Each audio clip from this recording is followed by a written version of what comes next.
Hello everyone, आप सभी का फिर से स्वागत है। यह घटना चक्र पॉलिटी का डिस्कशन है और आज का टॉपिक है कुछ वर्गों के लिए विशेष उपबंध। तो चलिए इसके बारे में डिस्कस करते हैं। इसके बाद इस पर आधारित प्रश्नों को देखेंगे।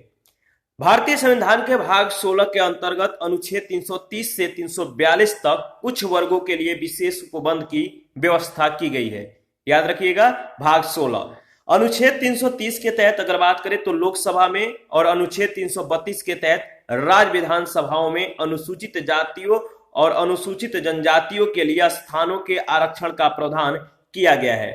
अनुच्छेद 331 के तहत लोकसभा में आंग्ल भारतीय समुदाय के प्रतिनिधित्व के लिए प्रावधान किया गया था, जिसके अनुसार अनुच्छेद 81 में किसी बात के होते हुए भी यदि राष्ट्रपति की यह राय होती है कि लोकसभा में आंग्ल भारतीय समुदाय का प्रतिनिधित्व प्राप्त नहीं है, तो वह लोकसभा में उस समुदाय के 2 से अनधिक यानी 2 सदस्य को जो है नाम निर्देशित कर सकता था। अनुच्छेद 333 के तहत राज्यों की विधानसभाओं में आंग्ल भारतीय समुदाय के प्रतिनिधित्व का प्रावधान निहित था। अनुच्छेद 334 के तहत अनुसूचित जातियों, अनुसूचित जनजातियों और आंग्ल भारतीय समुदाय के संदर्भ में उपयुक्त विशेष उपबंध मूलतः 10 वर्षों के लिए ही थे, जिनकी अवधि को क्रमिक रूप से संविधान संशोधन के द्वारा आगे बढ़ाया जाता रहा था। 95वें संविधान संशोधन अधिनियम 2010 के द्वारा यह अवधि संविधान के प्रारंभ से 70 वर्ष तक की गई थी। 104वें संविधान संशोधन अधिनियम 2019 के प्रावधानों के अधीन अनुसूचित जाति और अनुसूचित जनजातियों के लिए सीटों के आरक्षण लोकसभा तथा राज्यों के विधानसभाओं को पुनः यानी अगले 10 वर्षों के लिए संविधान के प्रारंभ से 80 वर्ष तक के लिए बढ़ाने का प्रावधान किया गया है, जबकि आंग्ल भारतीय सदस्यों के नामांकन के प्रावधान को पूर्व निर्धारित तिथि यानी संविधान के प्रारंभ से 70 वर्ष तक अर्थात 25 जनवरी 2020 से आगे न बढ़ाते हुए इसे निष्प्रभावी कर दिया गया है। अनुच्छेद 338 के तहत अगर बात करें तो अनुसूचित जातियों के लिए राष्ट्रीय आयोग के गठन का प्रावधान किया गया है। अनुच्छेद 338 ए या अनुच्छेद 338 क के तहत अनुसूचित जनजातियों के लिए राष्ट्रीय आयोग यानी 89वें संविधान संशोधन अधिनियम 2003 के द्वारा शामिल कर इसके गठन का प्रावधान किया गया है। वर्तमान में राष्ट्रीय अनुसूचित जाति आयोग के अध्यक्ष विजय सांपला और राष्ट्रीय अनुसूचित जनजाति आयोग के अध्यक्ष हर्ष चौहान है। तो इन दोनों का नाम याद रखना है, इंपॉर्टेंट है। अनुच्छेद 340 के अनुसार राष्ट्रपति पिछड़े वर्गों की दशाओं के अन्वेषण के लिए आयोग की नियुक्ति कर सकेगा।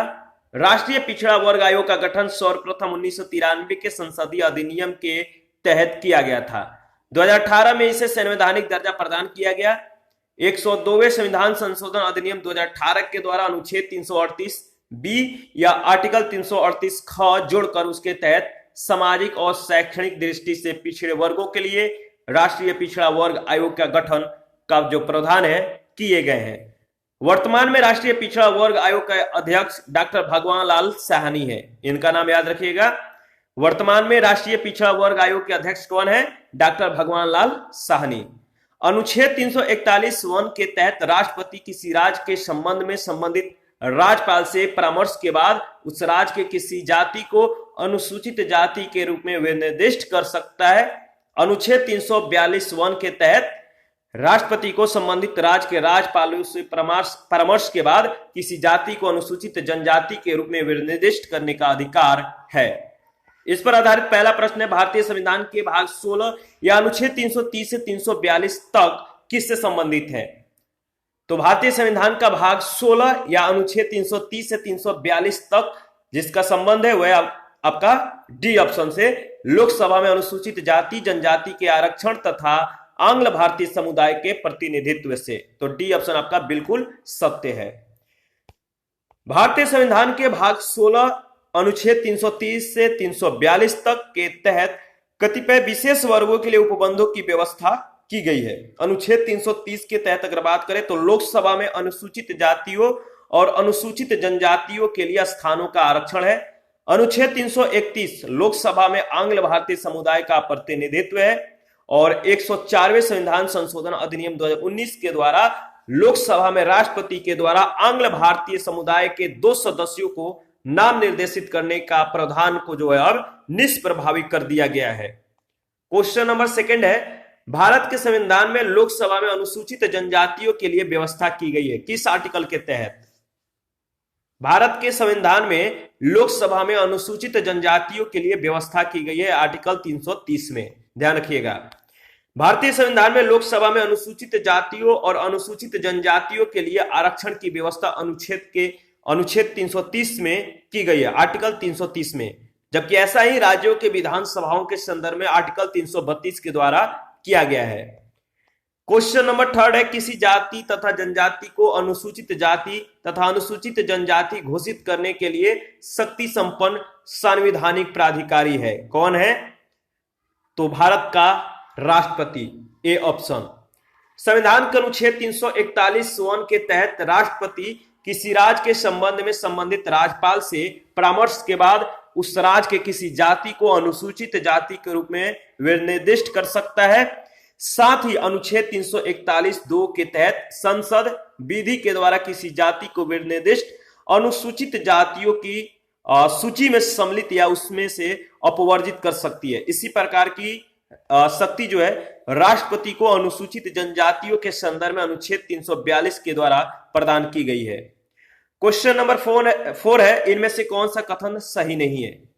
क्वेश्चन नंबर 4 में आपको बताना है कौन सा कथन सही नहीं है। ऑप्शन ए है, अनुसूचित जातियों और अनुसूचित जनजातियों के सूचियां प्रत्येक राज्य के लिए उस राज्य के राज्यपाल से परामर्श के पश्चात राष्ट्रपति के द्वारा 1950 में जारी आदेश के द्वारा बनाई गई है। दूसरा कथन है, इस सूची में संशोधन केवल संसद अधिनियम बनाकर कर सकती है। और इसमें तीसरा जो कथन है, अनुसूचित जातियों और अनुसूचित जनजातियों की सूची जो सूचियां हैं इससे संबंधित राज्य सरकारों के द्वारा बनाई गई और संशोधित जो है की जा सकती है। तो देखिए इसमें जो तीसरा कथन है, जो तीसरा ऑप्शन है आपका सही ऑप्शन है।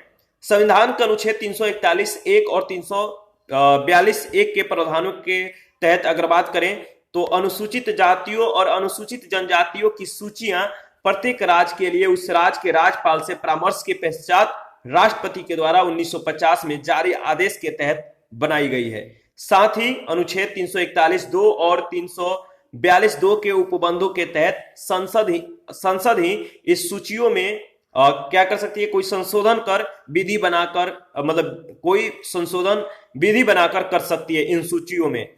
और कोई जाति या जनजाति पूरे राज्य अथवा उसके किसी भाग के लिए अनुसूचित जाति या जनजाति घोषित की जा सकती है।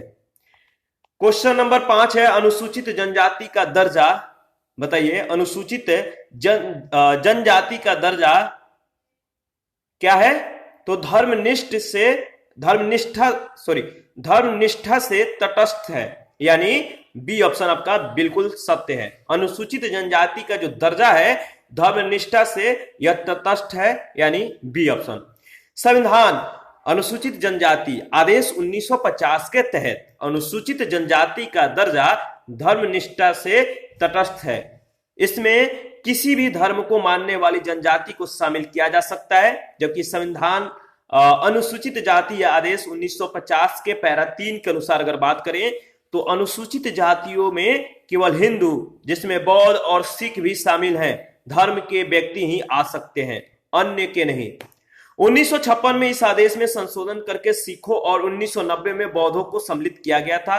रंगनाथ मिश्रा के अध्यक्षता वाले राष्ट्रीय धार्मिक और भाषाई अल्पसंख्यक आयोग ने इस पैरा को निरस्त किए जाने की संस्तुति की है।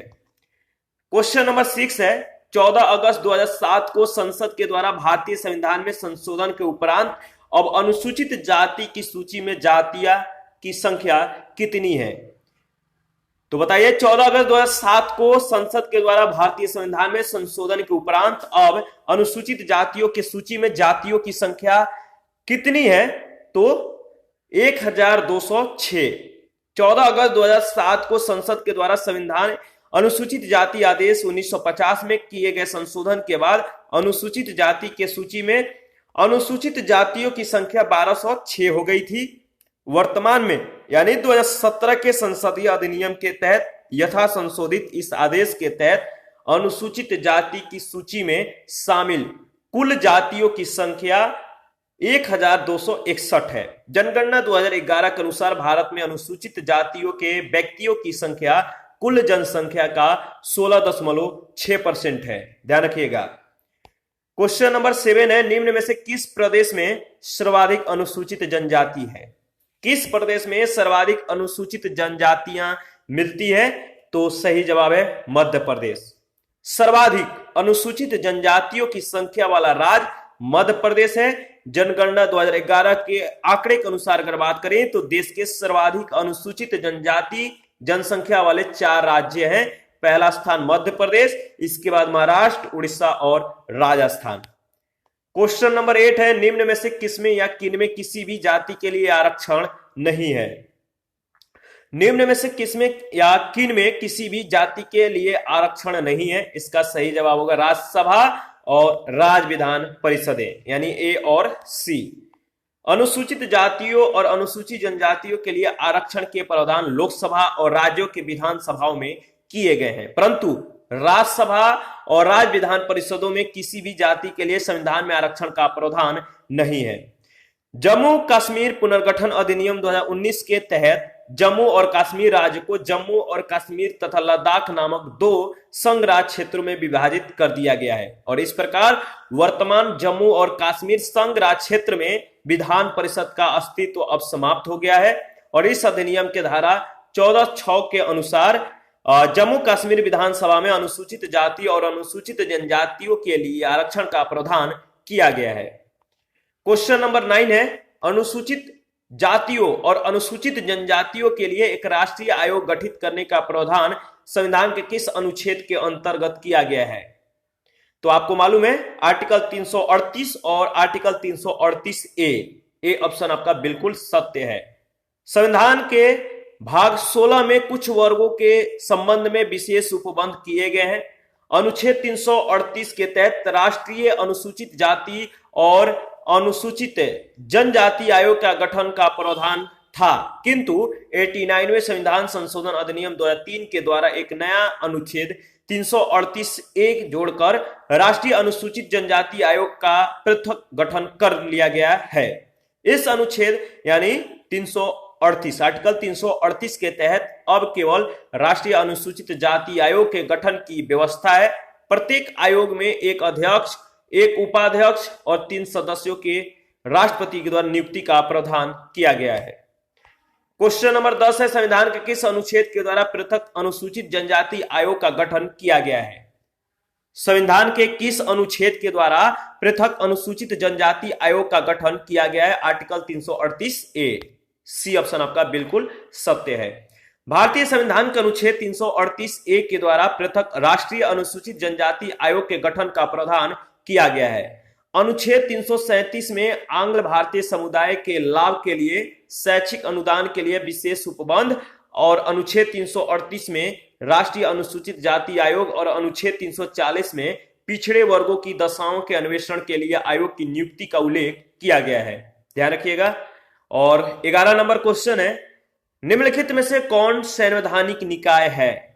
कौन संवैधानिक निकाय है? इसका सही जवाब होगा, बताइए, राष्ट्रीय अनुसूचित जनजाति आयोग, यानी केवल second. C option is right option.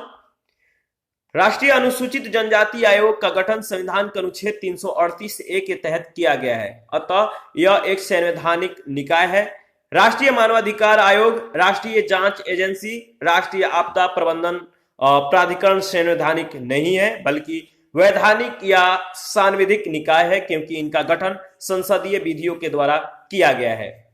12 number question है, लोकसभा में एंग्लो इंडियन समुदाय के प्रतिनिधित्व के लिए प्रावधान संविधान में किस अनुच्छेद के अंतर्गत किया गया है? देखिए, लोकसभा में एंग्लो इंडियन समुदाय के प्रतिनिधित्व के लिए प्रावधान संविधान के आर्टिकल 331 के अंतर्गत किया गया था। 331, ठीक है। इस अनुच्छेद को इस अनुच्छेद के अनुसार अगर बात करें तो आर्टिकल 81 में किसी बात के होते हुए भी यदि राष्ट्रपति की यह राय है कि लोकसभा में एंग्लो इंडियन समुदाय का प्रतिनिधित्व पर्याप्त नहीं है, तो वह लोकसभा में उस समुदाय के 2 से अनधिक सदस्य नाम निर्देशित कर सकता था। आर्टिकल 334 के उपबंधों के तहत यह व्यवस्था मूलतः संविधान के प्रारंभ से 10 वर्षों तक के अवधि के लिए ही थी, जिसे संविधान संशोधनों के द्वारा क्रमिक रूप से आगे बढ़ाया जाता रहा। 95वें संविधान संशोधन अधिनियम 2010 के द्वारा यह अवधि संविधान के प्रारंभ से 70 वर्ष तक की गई थी और 104वें संविधान संशोधन अधिनियम 2019 के द्वारा अनुच्छेद 334 में संशोधन कर लोकसभा और राज्य विधानसभाओं में अनुसूचित जातियों और अनुसूचित जनजातियों के लिए सीटों के आरक्षण की व्यवस्था को अगले 10 वर्षों यानी संविधान के प्रारंभ से 80 वर्ष तक के लिए बढ़ाने का प्रावधान किया गया है, परंतु एंग्लो इंडियनों के नाम निर्देशन के प्रावधान की अवधि को आगे न बढ़ाते हुए इसे निष्प्रभावी कर दिया गया। क्वेश्चन नंबर 13 है, लोकसभा में एंग्लो इंडियन समुदाय के लिए आरक्षण का प्रावधान संविधान के किस अनुच्छेद में किया गया है? लोकसभा में एंग्लो इंडियन समुदाय के लिए आरक्षण का प्रावधान संविधान के किस अनुच्छेद में किया गया है? तो आपको मालूम है, कमेंट करके बताइए। कुछ ही सेकंड पहले इसके बारे में हम लोगों ने डिस्कस किया है। इसका सही जवाब क्या होगा कमेंट में बताना है। सूची 1 सूची 2 के साथ आपको जो है मिलान करना है, ठीक है। तो देखिए इसमें जो है आपका इसके बारे में डिस्कस कर लेते हैं। जो ऑप्शन दिया गया है डाउटफुल ऑप्शन है, सही नहीं है।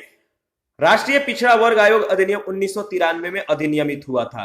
याद रखिएगा, राष्ट्रीय पिछड़ा वर्ग आयोग अधिनियम कब अधिनियमित हुआ?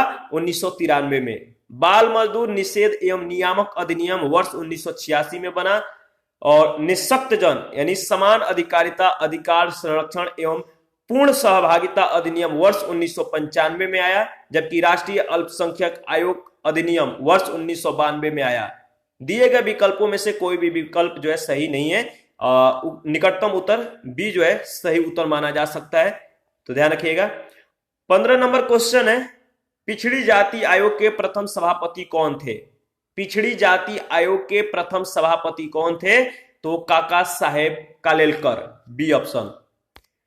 भारत के संविधान के अनुच्छेद 340 के तहत भारत के राष्ट्रपति के आदेश के द्वारा प्रथम पिछड़ी जाति आयोग का गठन जनवरी 1953 में हुआ था। इस आयोग के अध्यक्ष काका साहेब कालेलकर थे। तो याद रखिएगा 1953 में प्रथम पिछड़ी जाति आयोग का गठन हुआ और इस आयोग के अध्यक्ष काका साहेब कालेलकर थे। तो इस तरह जो है इसका सही बी ऑप्शन होगा। और आज का सेशन यही समाप्त करते हैं।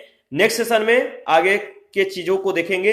आप अपना प्रतिक्रिया जरूर दीजिए, आपके प्रतिक्रियाओं का हमें बेसब्री से इंतजार रहता है। और कहीं भी डाउट हो किसी भी क्वेश्चन में, किसी भी टॉपिक में, तो आप हमें कमेंट कर सकते हैं। थैंक यू, मिलते हैं नेक्स्ट सेशन में।